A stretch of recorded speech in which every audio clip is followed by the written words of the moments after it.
बाबाजी नेपालदेखि Malaysia आउनुभएको कति वर्ष भयो त? 5 वर्ष।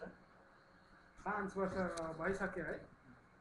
5 वर्षको अवस्थामा कस्तो महसुस गर्नुभयो त मलेसियाको बसेर?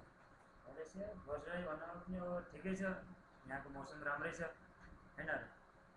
त्यो त हो। अनि मलेसियामा कस्तो अवस्था पर्नुभयो त रोजगारीको लागि?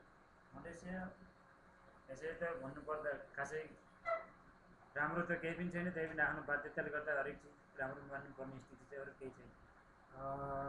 त्यसो भने अब नयाँ आउनेको लागि कस्तो वातावरण छ भन्छ मलेसियाको लागि?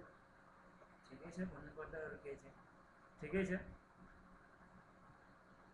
त्यसो भने रोजगारको लागि मलेसिया राम्रो गन्तव्य ठाउँ मान्न सकिन्छ? भन्नु सकिन्छ। आदरणीय दर्शकबिनहरू, श्रोताहरू, मलेसिया राम्रै रहेछ रोजगारीको लागि।